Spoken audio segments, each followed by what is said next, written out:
Hello বন্ধুরা, আমি আবারও চলে এসেছি তোমাদের সাথে নতুন একটা ভিডিও নিয়ে। আশা করছি সকলে ভালো আছো, সুস্থ আছো। গ্রামের পরিবেশ নিয়ে শুরু করে দিলাম তোমাদের সাথে নতুন একটা ভিডিও নিয়ে। আজ হচ্ছে আমার ঘুরতে যাওয়ার তৃতীয় দিন এবং থার্ড দিন।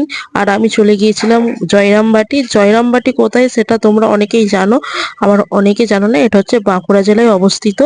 আর এখানে কেন এসেছি সেটা তোমরা অবশ্যই তোমাদের জানাচ্ছি। এখানে হচ্ছে মা শারদা মায়ের জন্মস্থান, যেখানে মা জন্মগ্রহণ করেছিলেন সেই জায়গায় আমি সেখানে প্রবেশ করেছি। আর এই জায়গাটা অপূর্ব একটা সুন্দর জায়গা। আর প্রচুর বিদেশ থেকে লোক আসে। এটা গ্রামের পরিবেশ, কিন্তু এখানে আমি যে দৃশ্যটা দেখেছি যেন মনে হচ্ছিল সিনারি, যেগুলো আমরা আঁকি সেগুলোই আমরা চোখে দেখছি।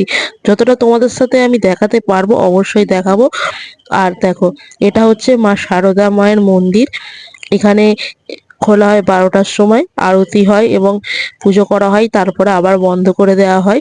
এখানে মায়ের, শারদা মায়ের মূর্তি আছে। এটা মায়ের জন্মস্থান, সেজন্য মায়ের এখানে তো প্রচুর ভিড় হবে। এখানে বিদেশ থেকে প্রচুর লোক আসে, প্রচুর যাত্রীরা আসে, তার ভক্তরা। আর এখানে আমি তোমাদের একটু মাকে দেখিয়ে দিচ্ছি। মায়ের এই রূপটা অসাধারণ।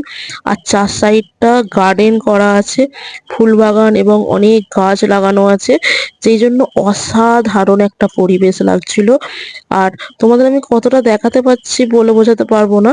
এটা পুরোটাই মায়ের মন্দির। আমি ভিতর দিকটা দেখাচ্ছি এবং যখন আমি বাইরের দিকটা যাব সেটাও তোমাদের সাথে দেখাবো। আর দেখো, চার সাইডে গাছ লাগানো আছে এবং সেই জায়গাগুলো ঘেরা আছে, প্লাস ফুল গাছ লাগানো আছে। আর মাঝখান দিয়ে রাস্তা বয়ে চলেছে। আমি সেই রাস্তা দিয়ে হেঁটে হেঁটে যাচ্ছি আর ভাবছি ভগবান যে আমাকে কত একটা ভালো স্থানে নিয়ে এসেছে। সত্যি আমরা অনেক দূরে দূরে ঘুরতে যাই, অন্য রাজ্যে যাই, কিন্তু না, আমাদের নিজেদের রাজ্যে বাংলায় যে কত কিছু আছে সেটা দেখে উঠতে পারি না সত্যি। আর যত দেখবে তোমরা পবিত্র স্থান দেখবে সব গ্রামের ভিতরে, যেই কারণে অনেক মানুষ আসতে পারে না। আর এই দেখো কত সুন্দর পরিবেশ, তোমাদের আমি দেখাচ্ছি। কতটা দেখাতে পারবো জানি না, বারে বারে বলছি, কারণ আমরা যেটা সামনে থেকে দেখছি সেটা তো অসাধারণ। মোবাইলে আমি ততটাও তোমাদের সাথে শেয়ার করতে পারছি না। আর এই ঘাট, এই হচ্ছে সেই ঘাট যেখানে মা ছোটবেলায় স্নান করতো। এটা হচ্ছে সেই পুকুর, মানে এগুলো জীবন্ত এখনো আছে। আর যেহেতু এগুলো মায়ের, সেজন্য সংগ্রহ করে রাখা হয়েছে খুব সুন্দরভাবে। আর পরিবেশটা খুব সুন্দর। আর আজকে যেহেতু, এই দেখো, এটা হচ্ছে মায়ের প্রসাদের স্থান কুপন। এখানে টিকিট কাটতে হয়। তো 11:30 থেকে এখানে প্রসাদ দেওয়া হয়, তো এখান থেকে তোমরা প্রসাদ গ্রহণ করতে পারো। আর দেখো পরিবেশটা দেখো, অসাধারণ, যেন মনে হচ্ছে না সিনারি। সত্যি আমরা এগুলো কিন্তু আঁকি, এগুলো আমরা দেখি, আর এই সামনে থেকে দেখাটা তো খুব অসাধারণ।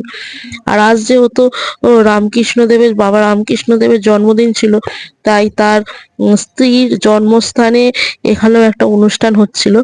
এরপরে আমরা চলে যাব কামারপুকুর, যেখানে শ্রী রামকৃষ্ণ দেবের জন্মস্থান এবং সারদা মায়ের শ্বশুর বাড়ি।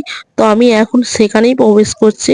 গাড়ি করে আসার সময় আমি তোমাদের ভিডিওটা করতে পারিনি, তো এখন আমি সেখানে প্রবেশ করছি। দেখো, এখানে যেহেতু শ্রী রামকৃষ্ণ দেবের জন্মদিন ছিল আজ, তাই প্রচুর প্রচুর ভিড়। আর অজস্র ভক্তরা এসেছে, অনেক ভিড়। নাকি এই সময় এখানে প্রচুর ভিড় হয়, বিদেশ থেকে লোক আসে। আর আমরা আশ্চর্যভাবে চলেই এসেছিলাম, আমাদের খেয়াল ছিল না আজকে শ্রী রামকৃষ্ণ দেবের জন্মদিন ছিল।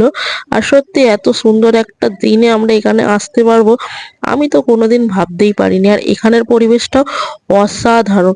সেই গ্রামের বাড়ি, সেই খড় দিয়ে কুঁড়ে ঘর, এসব জিনিসগুলো দেখতে খুব সুন্দর লাগছিল। আর এই হচ্ছে সেই গাছ, তোমরাও একটু দেখে রাখো। এখানে রামকৃষ্ণদেব এই গাছে কিন্তু ছোটবেলায় খেলতো। সেই গাছ এখনো সুন্দরভাবে যত্ন করে রাখা হয়েছে। আর এই গাছে সবাই এখন প্রণাম করে। আর এটা হচ্ছে সেই প্রায় 200 বছর পুরানো একটি গাছ, মানে জীবন্ত সবকিছু, সেই সময় জীবন্ত সমস্ত কিছু যেন মনে হচ্ছে দেখছি, মানে সেই সময় প্রবেশ করে গেছি। মানে অসাধারণ একটা জায়গা। আমি নিজেকে বলে বোঝাতে পারবো না, আমার যা ফিল হচ্ছিল তোমাদেরকে বলে বোঝাতে পারবো না। তাই আমি কিভাবে তোমাদের বলছি আমি জানি না। তো আমার খুব ভালো লেগেছে, আমি এখানে আসতে পেরেছি সত্যি। আর এটা হচ্ছে রামকৃষ্ণ দেবের মন্দির। তো আমি সেটাও তোমাদের দেখাচ্ছি। এখানে আজ প্রচুর ভিড়, যেহেতু অনুষ্ঠান হচ্ছে এখানেও প্রচুর ভিড়, তাই এখন বলছে যে তোমরা ক্যামেরাটা এখন করো না কারণ ভিড়ের জন্য। আর আজ যেহেতু আমরা এখানে রাত্রে ছিলাম, আমি ছিলাম একটা লজে মন্দিরের সামনেই। আর আজকে রাত্রিবেলা এখানে আরো অনুষ্ঠান হচ্ছিল। তো যারা ভিডিওটা দেখছো অবশ্যই একটা লাইক এবং সাবস্ক্রাইব করে দিও, আর কাকে গিয়েছিল অবশ্যই কমেন্ট করে জানিও। আর আমরা ছিলাম যে লজে, সেটা যে 4 তলার উপরে ছিলাম, তাই এখন আমি ডিনার করতে নামছি। তো সকলে ভালো থেকো, সুস্থ থাকো, এখানে এই ভিডিওটা শেষ করছি। Tata, bye bye. আবার একটা নতুন ভিডিও আসছে।